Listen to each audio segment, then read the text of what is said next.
Good evening, everyone. I want to welcome you to Project Unity's Summer Listen and Learn series.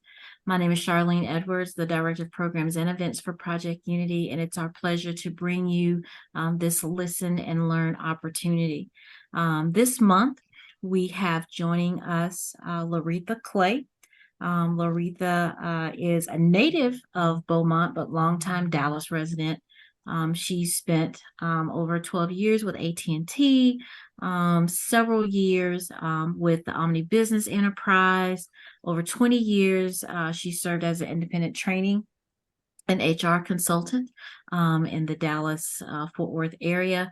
But more so, she is very heavily involved with her family's history in Shankleville, which you all will hear about tonight. And with that involvement of tracing her family's history, she is very involved with preservation activities, looking at the historical side of family. And just helping to educate others and helping others trace their roots and finding out our history, our family, your family, my family, and what family means to be a community. And then she'll share about Shankleville and the Freedom Colony. If you missed last month, I will interject and say that if you missed last month, we had Florence Shapiro, who talked about her family's journey as being first generation Holocaust survivors. And so that recording is on our website. So this is the summer of family. This is the summer of learning about history. And so without further ado, I'm going to turn it over to Lareatha. Good evening, everyone, and thank you for joining us. And because I really love to tell the story of my family in Shankleville, I'll get right into it.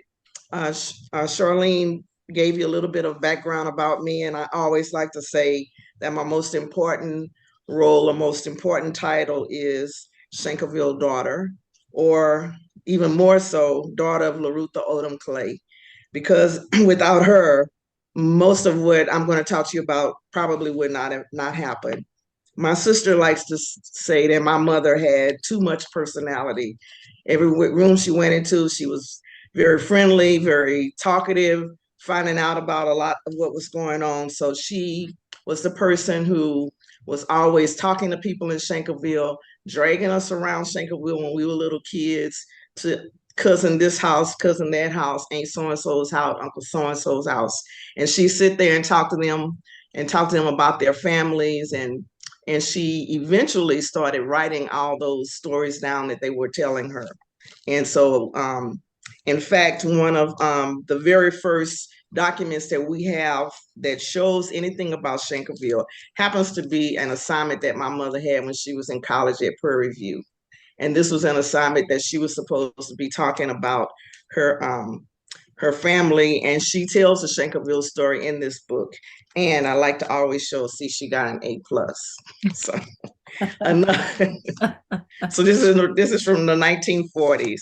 Another class she was in was a social studies class, and they were supposed to be talking about the industry in their town. People were talking about industry in their town, the history of their town, and everything. And so for that class, she wrote this book, and she talks about what's going on in Shankleville, but it's mostly a lot about family, who lives where. There's some pictures in here.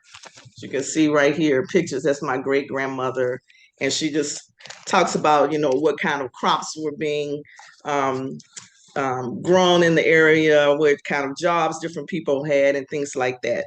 So that's sort of like the basis of what we are working with when we start talking about or having information about Shankleville.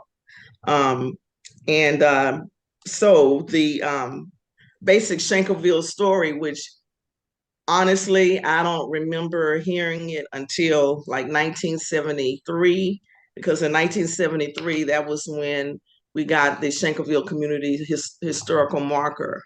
And I'm sure they were talking about it.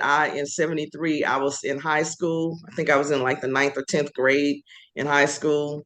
and they had a big dedication in Shankleville to unveil the marker. And the main thing I remember about it was my grandfather was in the hospital. He had been very instrumental in getting the marker done, and they got him out of the hospital just to go to the ceremony. So I really wasn't listening to the ceremony. I was looking at him, making sure he wasn't about to fall out in the heat. So, I think later on, I actually read the marker and saw the Shankleville story, and then started asking about it in a little more depth. So the Shankleville origin story basically is that Jim and Winnie Shankle were enslaved in Mississippi, and for some reason, some think she might have been a wedding present to a couple that was relocating to Texas, and some think she just was given away for whatever reason. But for some reason, she ended up leaving Mississippi and going to what is now Newton County, but at that time it was Jasper, because Newton and Jasper split in the 1840s. But this is earlier than that. So going to Jasper County and living with a guy named David Ford and his wife. And David Ford was a Methodist minister.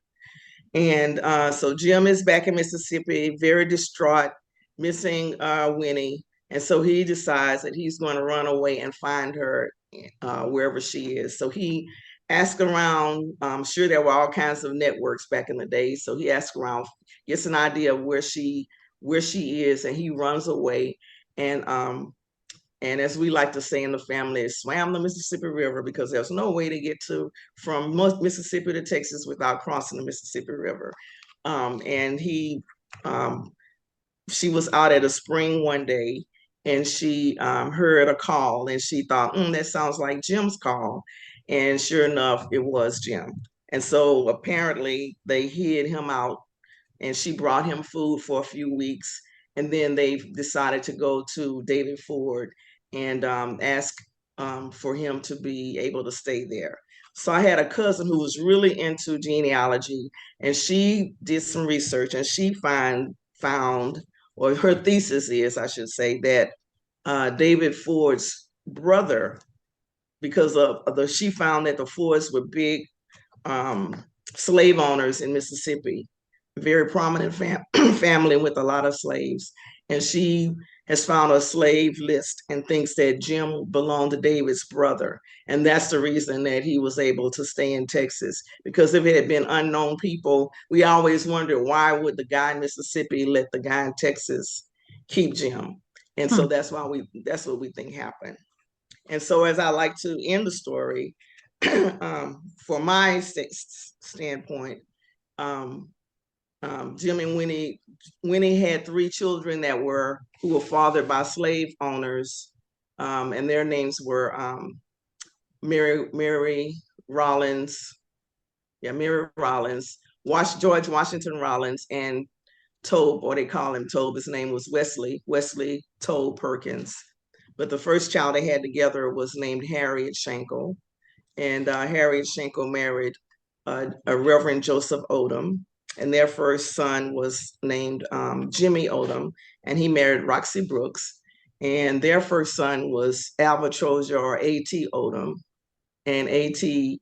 Odom married Addie Lewis, and their youngest daughter was Lareatha Odom, and Lareatha married Matthew Clay, and then comes me. So anyway, so saying, we kind of listened to the stories, and they were really nice stories. And we go to cousin, I used to talk to my grandmother. There was a lady they called cousin one-legged sis, and we used to say, why would you call someone? And my grandmother would say she knew she had one leg, but anyway, we go to cousin this house, cousin that house, uncle whatever house, listen to stories. All that is really nice and good, and everything is great.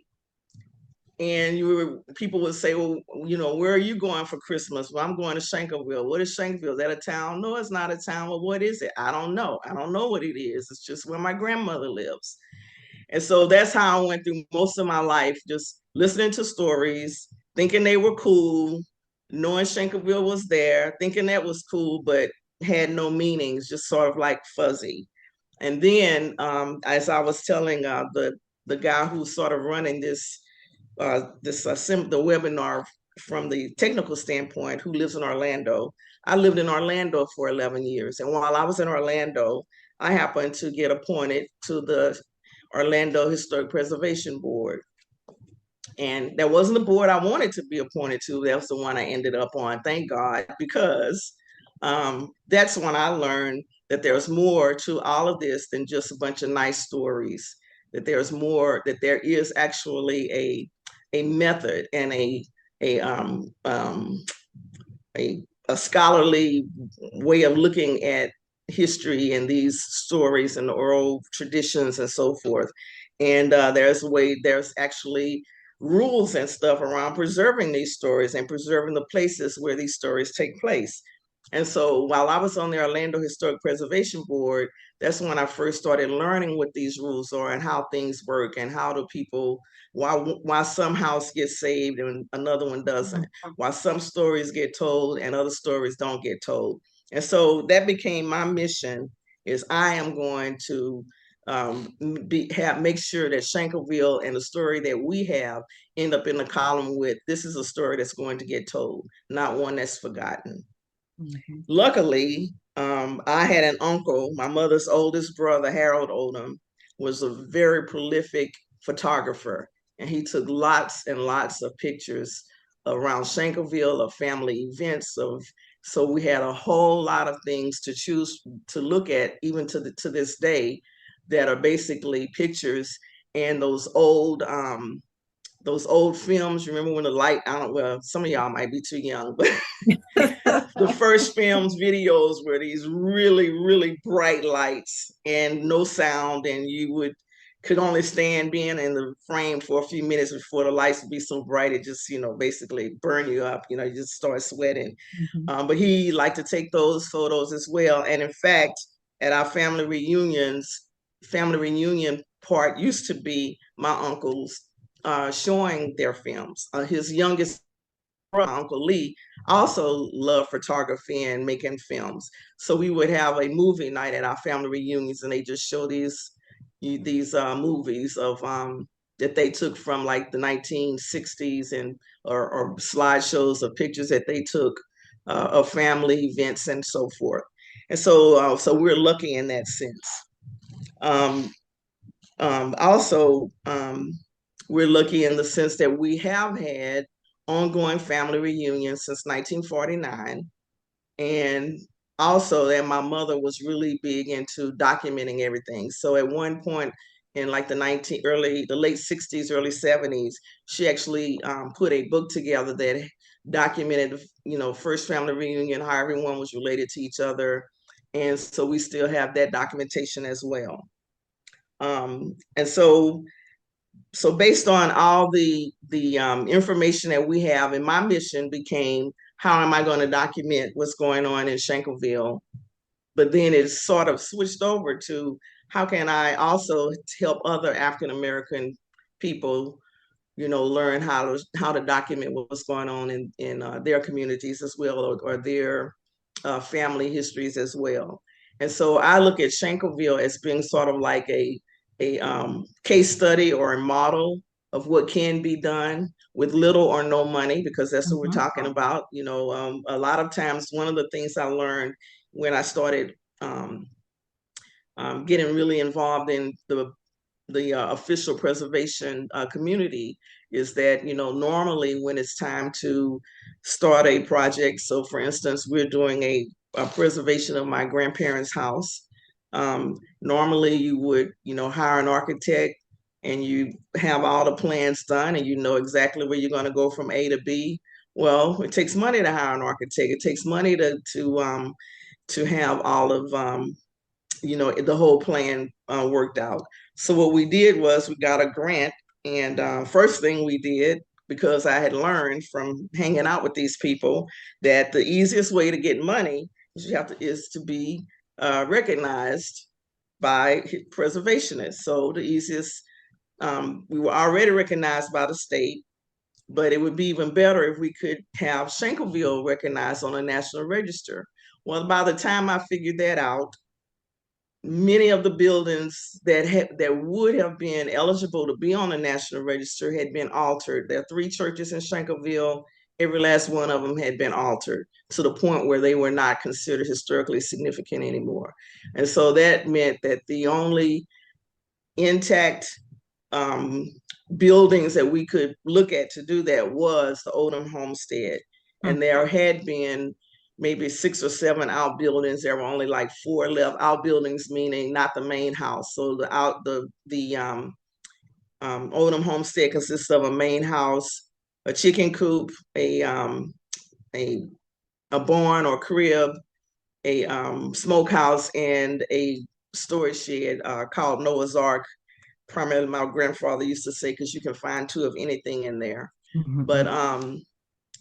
that was all that was left. There also had been a store, a tractor house, an outhouse. There had been several other buildings there, but this was what was left. So that was what we worked with, and so we were able to get a grant to hire a historian to come and put all these pieces together and all these stories. And that's again is why I'm saying I was lucky that I had my mother and her brothers, had so much documentation, so much photographs, so many things had been written down.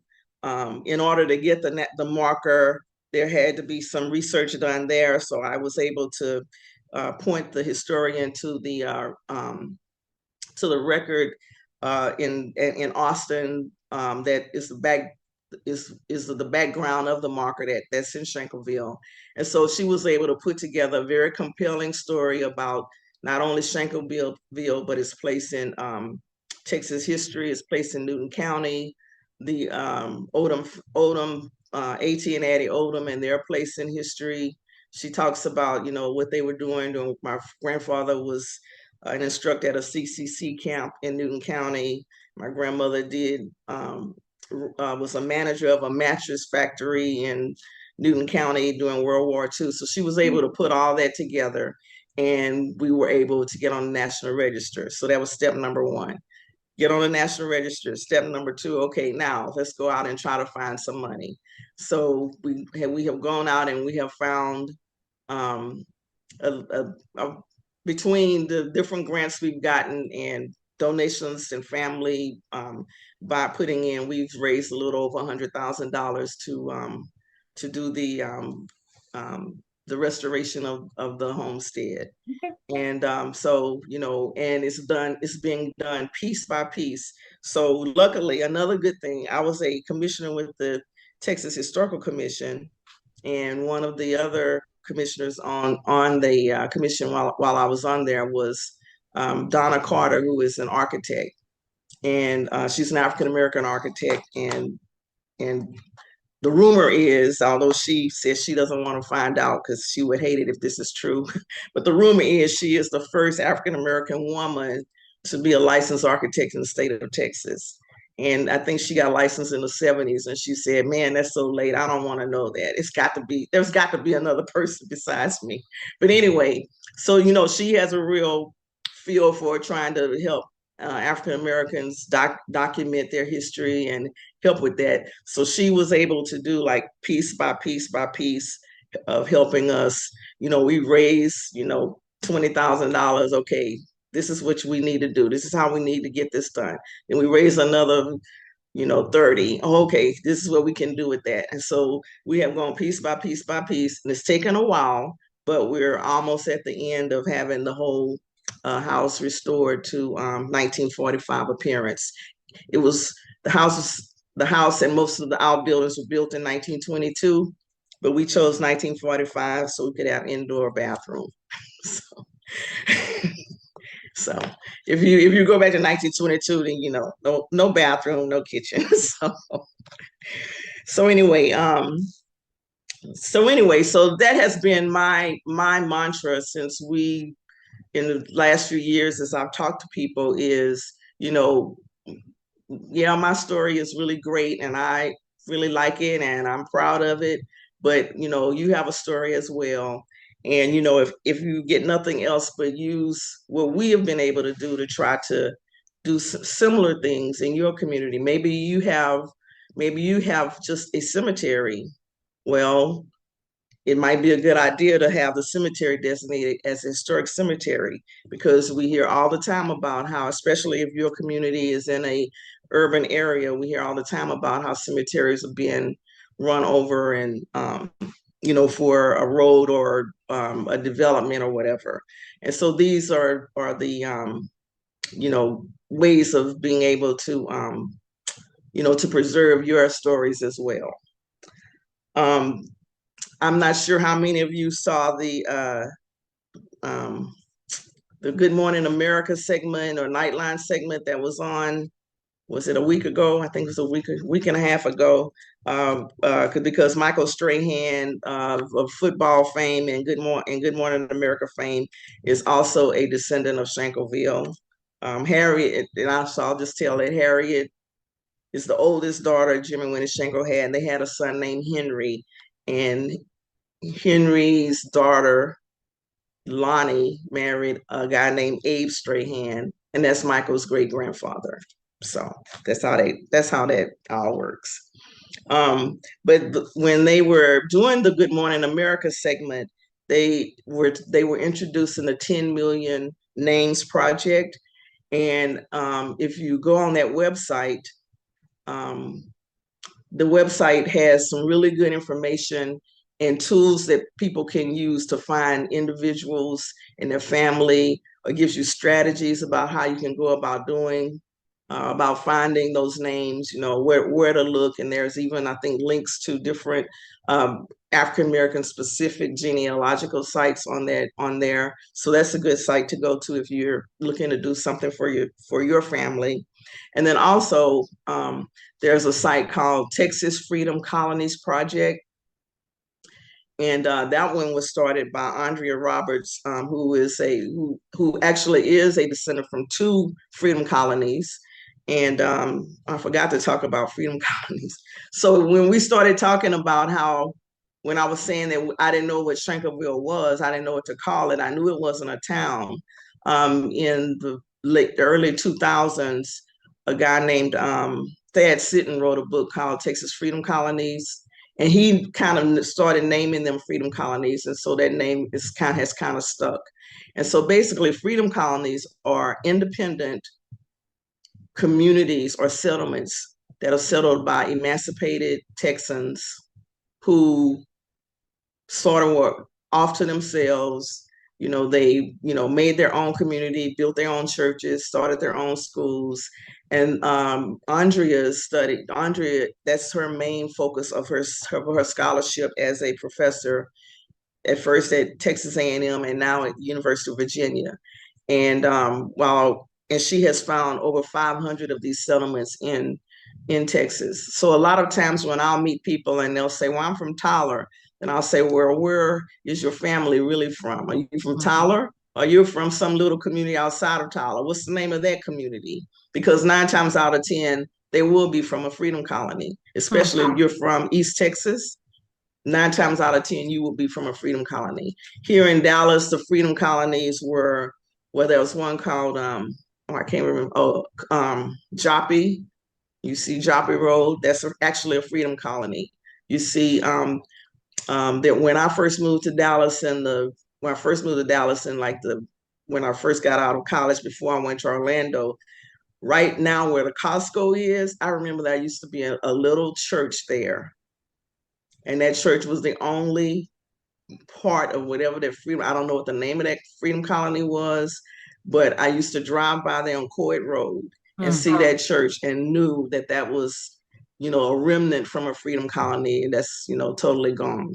And now the Arts District, where the Arts District is in Dallas, Booker T. Washington High School, St. Paul United Methodist Church, that used to be a freedom colony.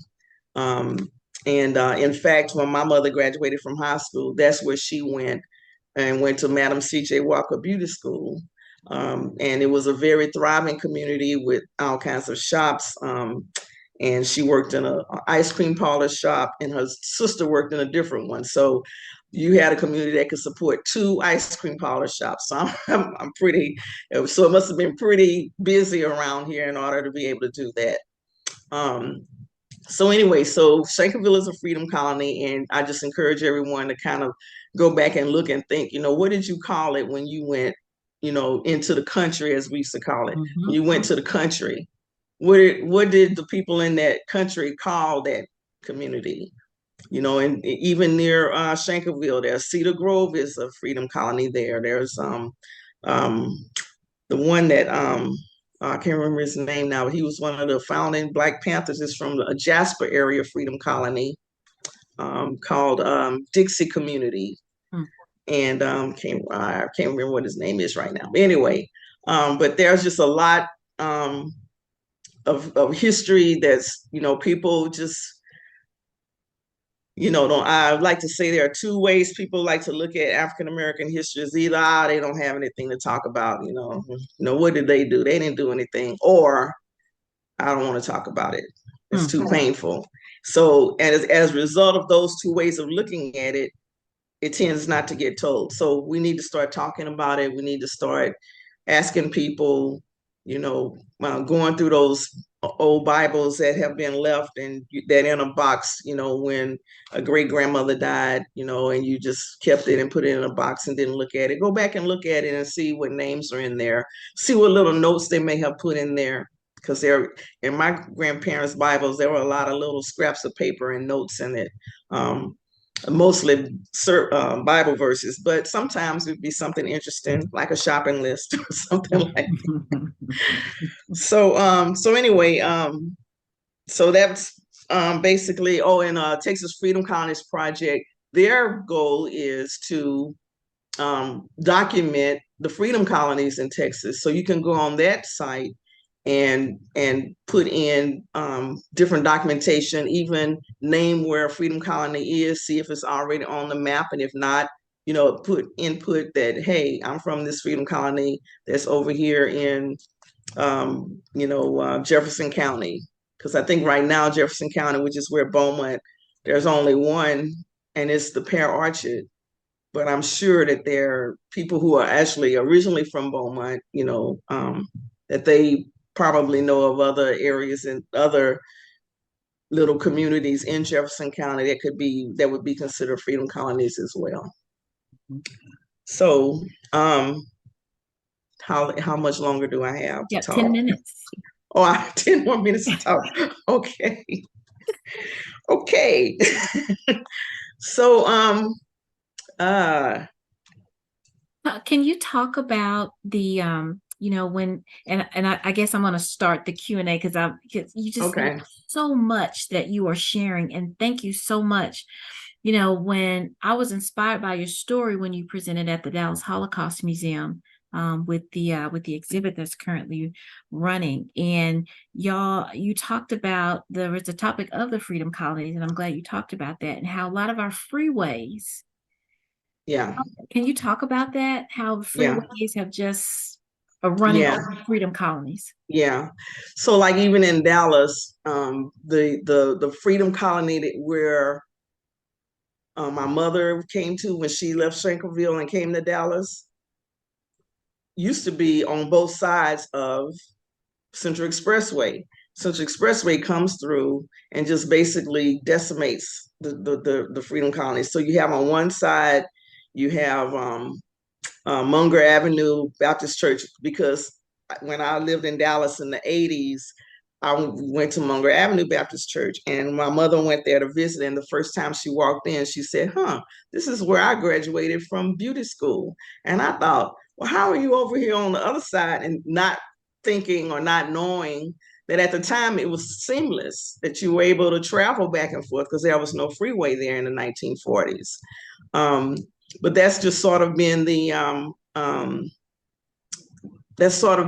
pattern in America, is when is you build a freeway and you just go straight through a Black community and just tear it into 2 pieces, and result of that, the industry that was there and everything is sort of has is sort of wiped out, for lack of a better Mhm. term.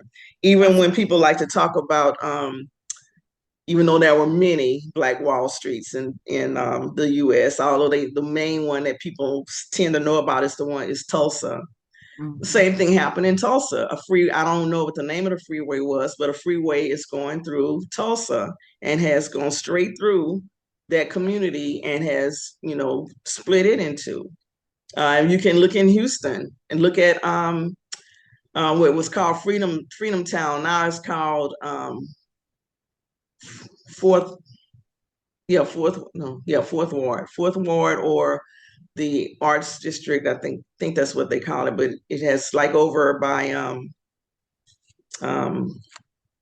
I'm trying to think of some markers. I can't think of them, but all I can think of is This Is It, the soul food place. It's over. This Is It, the soul food place is in what was originally the Freedom Town, but now there are freeways and gentrification has gone all through that, and it's just messed it up. And if you talk to a lot of people in Houston, they'll talk a lot about that. Was one of the reasons I mentioned the cemeteries, is like there's a Freedom Colony called, and when you're going from Houston to Dallas on I-45, you'll see a road that right before you get to the Woodlands called Tamina Road. Hmm. Tamina is actually a Freedom Colony. And when you talk to people from Tamina, one of the things they talk about all the time is how the cemeteries are flooded all the time. Hmm. And that's because there's another cemetery in Houston that has the same issue. And that is because when the powers that be make decisions around development and, okay, how are we going to do runoff water, then they just, hey, let's just, oh, there's a cemetery over there that no one knows about, no one cares about. Let's just, you know, manage stuff. So, and if it floods that cemetery, no problem. So that's another reason for going through the exercise of having a cemetery marked historic, because then it's in the records in the county that, hey, there's a cemetery here. Somebody cared enough about it um, to designate an historic cemetery, and so it can help slow down. I'm not going to say it's prevent, but it will help slow down some of those issues with people putting roads through there, developing it, because that's what happened when not I, but when 75 of Central Expressway went through Dallas. There was a cemetery there, and it Mhm. was just run through. And that there is a law, and I think it's been strengthened, but there is a law that says that when you find a cemetery, you have to, there are certain things you have to do, relocate bodies or whatever. And when I was on the Texas Historical Commission, there was a woman named, I can't remember her name now, Shirley Caldwell.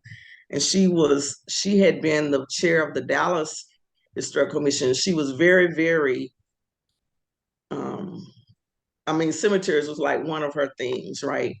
And she used to tell me about how blatantly people would skirt around the law.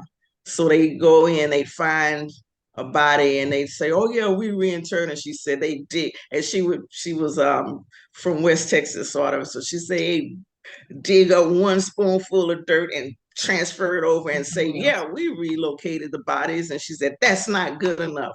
And so I'm pretty sure while she was a commissioner, she helped spearhead a tougher law with regard to development around cemeteries. Another one is when you go in Waco and you see the Texas Rangers Museum Them. is built on top of a Black cemetery. Hmm. And for some reason, when they were building it, nobody noticed, nobody said anything. I don't know, but if it had at least been designated, we probably would not have had that happen. Yeah. So Yeah. yeah. Now I just wanted to share this, or just my thought as I get into the questions. When they built Central Expressway, they had to dig down. Right. So, now you've got two sides. right? And so you're wondering why, well, that's over there and that was over there when it was really whole Right, before they exactly. dug down Central Expressway, which is where Right, we drive versus right, being on top where right, the right, right. access side. Yeah. And then Woodall Rogers is a whole nother story, about, oh, well, let's just, throw this, simmer this in there, but into West Dallas. But Yeah. anyway, Yeah, absolutely. This is just yeah. amazing. So let me kind of page through some of these questions. And if Okay. you're having questions about like resources and things that Lareatha is sharing, I'm going to collect those and send them out to everyone so you have the exact sites that she's referencing, as well as the recording, so that you can share this recording with your family, in hopes that you all try to start doing the same thing if you're not doing already. So there's a question about the Texas Freedom Colonies website. If you want to rattle that off again as I go ahead and do another question. Um, do we know what was the name of the Freedom Colony that included the Arch District? I'm not sure. Mm-hmm. I think it was called Freedman's Town. I think Mm-hmm. that's what it was called, but I'm not sure. Okay, all right. So, and the website for the Texas Freedom Colonies Project is the Texas Freedom Colonies Project, all one word, because I pulled it up before I got on here.com. Okay. Awesome. Thank you. So inspiring. My heritage hails from Gary, Texas and Carthage, Texas. I wonder if they too are freedom colonies. Thank you so much for this wonderful information. What are the major sources of grants to protect and maintain historic Texas cemeteries? Cemeteries. That's a good question because I have never, because Shankleville has two cemeteries. There's the Jim Shankle Cemetery, which is the direct descendants of Jim Shankle, and then Shankleville Community Cemetery, which is everybody else. And I was telling Charlene before we got on that when I was a little kid, both of those cemeteries are right in sight distance from my grandmother's house. And when we were growing up and we'd go to, because we went to everybody's funeral, because as I said, my mother knew everybody, talked to everybody. And my brothers and sisters and I would wonder, okay, which cemetery are we going to today? And that would give us a clue as to how this person might be related to us. Because when you're a kid, you don't really know most of these people's funerals you're going to. Mm-hmm. And so we're like, okay, well, how is this person related to us? Oh, he must be a Jim Shankle. He must be related to Big Papa, as we call my grandfather, Mm-hmm. if he was in the Jim Shankle Cemetery. Or he must be related to Big Mama if they were in the Shankleville Cemetery. Mm-hmm. Although now people have intermarried so much, you can go anywhere and you can be at home in any one of them. Yeah, So, absolutely. You and I talked earlier about mhm. cemeteries and Yeah, how they were so closely tied to family. right.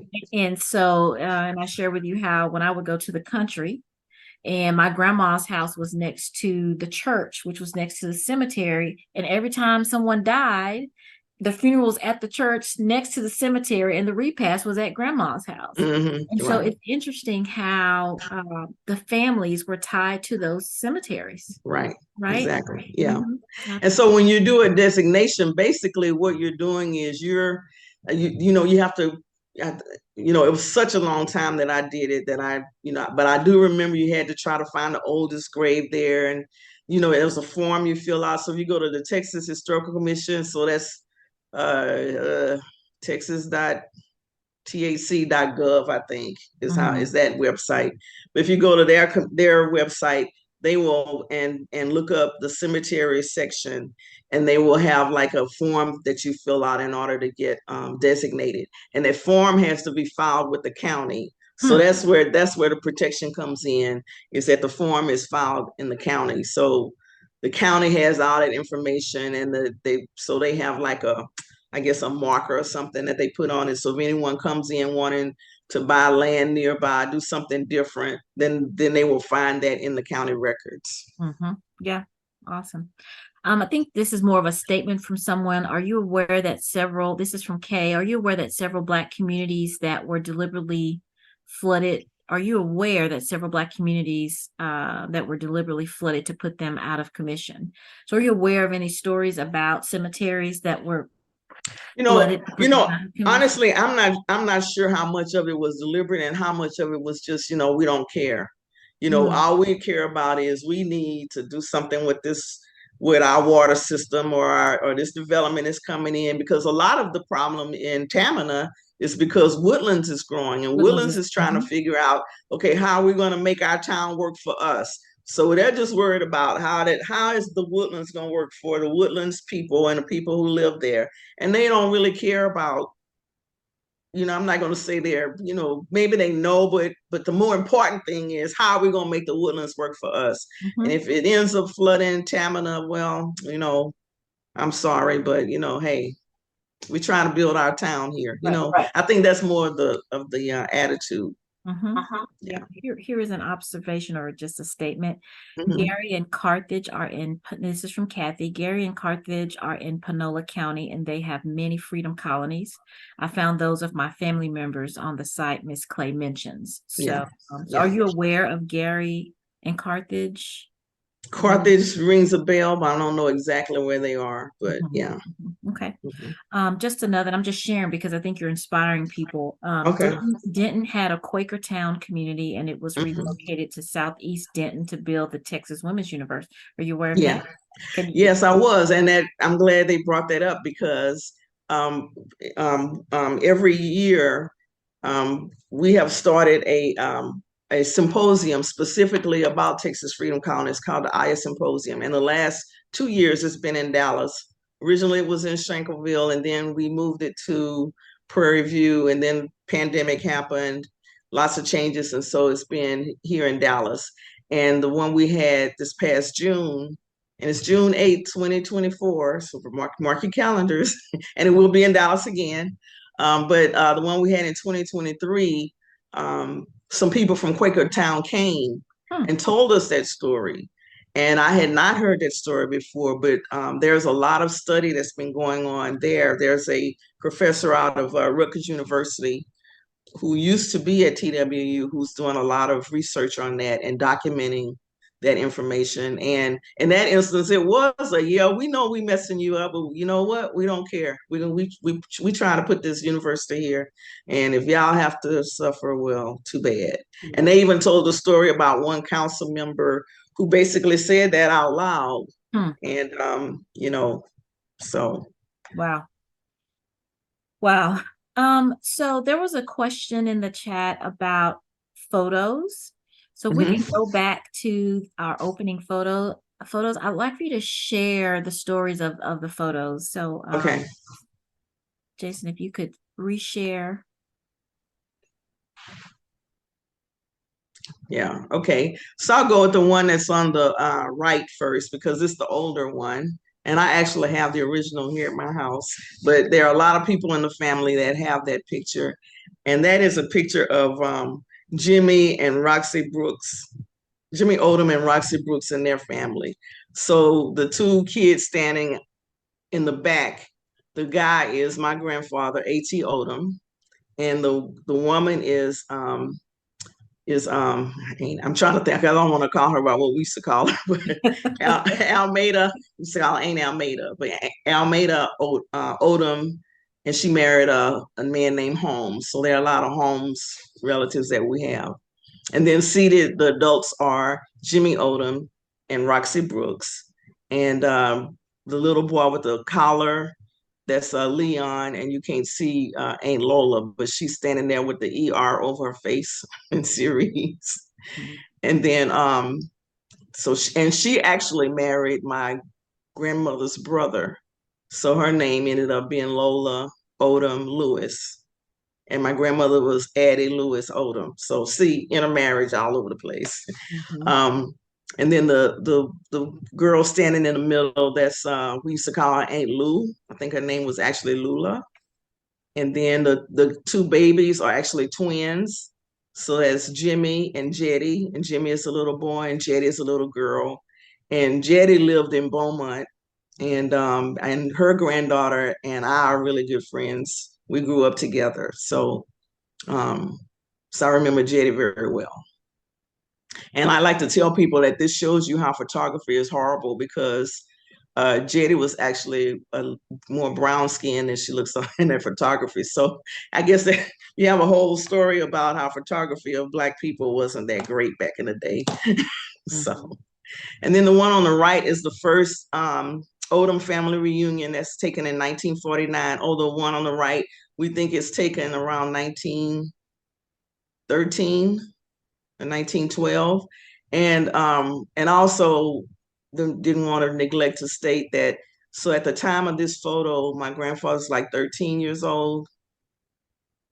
And yeah, and he's about 13, 14 years old. And within 3 years, both his parents are dead. And Hmm. so he and his sister, Aunt Almeida, they basically raised the rest of those children with the help of so that meant they had to leave school and everything, and with the help of his grandmother, their grandmother, who was Harriet Shankle Odom. So um, so then on the left here you see first Odom family reunion, and so it includes my grandparents, 8 children, and their offspring at the time. So I'm not on this picture. My parents were engaged on this picture. They weren't actually married. And so on the bottom, very bottom step, you see in the front is my grandmother, Addie Lewis Odom, her mother, Jetty Lewis, and my grandfather standing on the other side of Jetty. And their children are on the steps above them. So. Wow. And I'm not going to try to tell you who all those other people are. I know who they are, but I'm not going to try to tell you You're not because gonna it's do too it. hard. It's too hard to say that. But we've been having family reunions since 1949. And to this day, when I sent you pictures, I also sent you the ones from Mhm.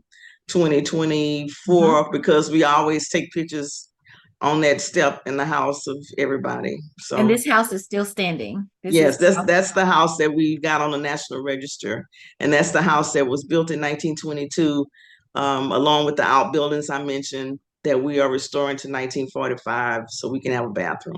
Mhm. So basically, this picture is also used as a reference when we start looking at, okay, well, how are we?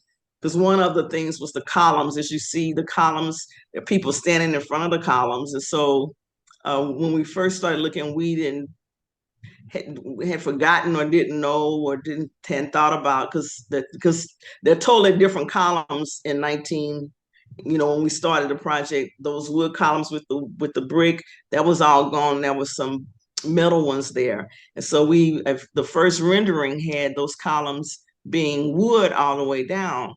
And then we found another picture from the 60s where no one is standing in front of them, and then therefore you see that they have brick at the bottom as well as those on the side. Mhm. So Absolutely. So in a lot of the historic churches like St. Paul and like St. John AME, the brick is multicolor right. because Hmm.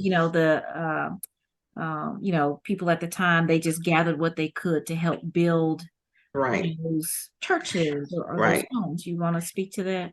Yeah, and so like this house built in 1922 is actually my grandfather, who was a carpenter, because part of what he did was Shankleville is in Deep East Texas, where there's a lot of um, pine trees and logging that goes on. And so there was a huge logging company called the Weir Longleaf Lumber Company. And they were so prominent that they actually had on-site living. They had quarters, so they had, the black quarters and the Mexican quarters and the white quarters in the town. And my grandfather was responsible for flashing the roofs on those things, and also maintenance. I have a fly something in here. And so he actually took the lumber, I think, from his grandparents' house, Harriet and Joseph Odom, after they had passed on, and took it down and reused the lumber in order to build that house. Mhm. So, nowadays everyone is talking about recycling and reclaiming. Well, you just going back to what people used to do back in the day, Right, you know. right. Yeah. Yeah. Awesome. So I want to dive back into before we run out of time. When Okay. we were at the Holocaust Museum, our partners at Holocaust Museum, right? And you were sharing the story about, I believe it was like your grandparents or someone had a store, like and like the white people in the community knew not to mess with them, and you know. In a store and did what? You broke up. Oh, sorry. So your family had a store, right? That Hmm. the family store. And Right. so, at the time, having any type of trying to have any type of, and I don't want to say wealth, but just any type of, I'll just say wealth, right? For the suffice it to say, but and for that period, that was not a good thing for Black people, like Yeah. to Right. try to own stuff, Yeah. right? And so, tell I that story about your family. so I talk about, my one of the reasons that freedom colonies are a topic to be studied is because most of the studies around African American emancipation has to do with, oh, they, I like to say, the woe is me stories. African American history for some people it's more about woe is me, as opposed to, hey, we triumph, we got it going on, and a freedom colony story is more of a we got it going on than a sharecropping story, which is more of a woe is me story. And so freedom colonies, one of the things about them that they were so independent, so the people kind of just stayed in their communities, and they were out in the country. And I think I don't know if I told this, my father used to joke that when he met my mother, in order for him to find her, he had to take a bus as far as it would go, and then it gets a dead end of that. Then you take a horse as far as it would go, get the dead end, stay there, walk a little bit, and then you have to catch a vine and swing in, swing into Shankleville on the vine, because it was so far back out in the woods, because now there's a paved road, but when I was growing up, you just had to know which one of these dirt roads to go down in order to get to it. So if you didn't know where you were going, you could get lost.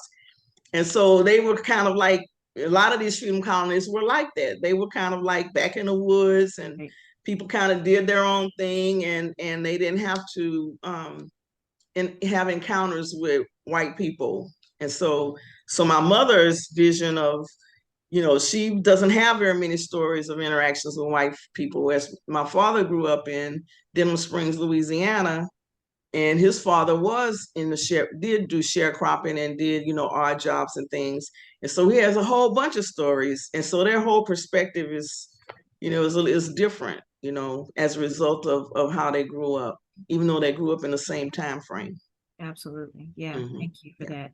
that. Two more things, and I'm still going back to to that night at the Holocaust Museum. You talked about that purple, was it the Purple Hole Oh P? yeah, no, yeah. I had written that down and forgot to mention Can it. you share Yeah. that?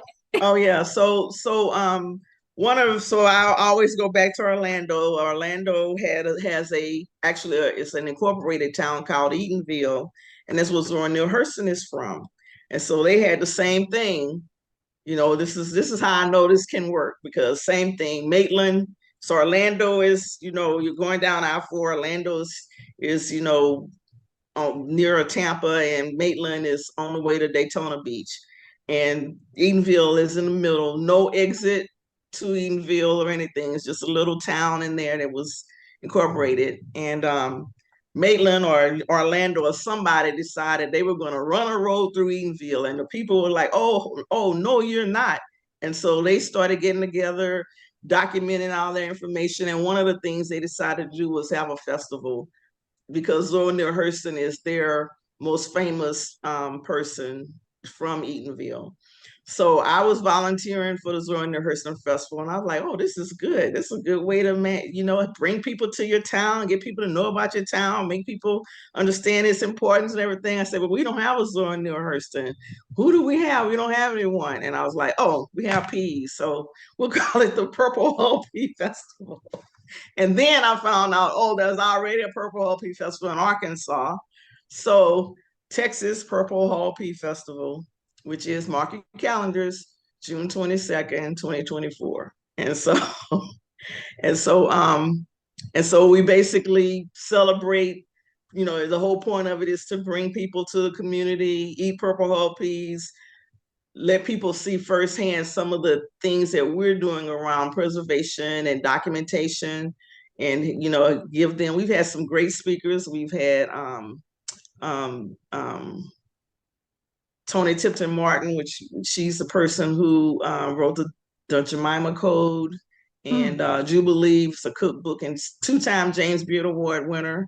We've had the editor one Purple Pea Festival during the discussion. It was like, okay, sweet cornbread versus cornbread is not sweet. And so we had the food editor for Texas Monthly come and talk about cornbread and why sometimes it's sweet and sometimes it isn't, and what areas and how does that, the history of how that came about and things like that. And so it's just sort of like a festival to come out Shankleville, enjoy some music, do some tours, eat some, barbecue, buy some peas, and have a good time. Yeah, and we So, will publish this. And I think so. I think at the last time you mentioned you didn't have a date, so you have a no, date. yeah, we met a couple of weeks ago and came up with a date, and um, so I need to get on my art, my graphics art department about putting a flyer, and I'll make sure I send it to Yeah. you. Don't be surprised if half the people here and from the Holocaust Museum event drive to Right. Shankleville. Because how far, what's the drive time? It's about a 4.5 hour drive. Four little no, it's about 3 to 4 hours. Yeah. Yeah. Depending So on how often you stop. So yeah. So everybody on the call plan to go to Shankleville next June right. 22nd. Yes, June yes. 22nd, Hmm. Yeah. 2024. Yeah. Um, so I know about Purple Holes since my mom and dad are from Hearn, Texas, and from Franklin, Texas, and we used to go to the country, and it was Purple Holes.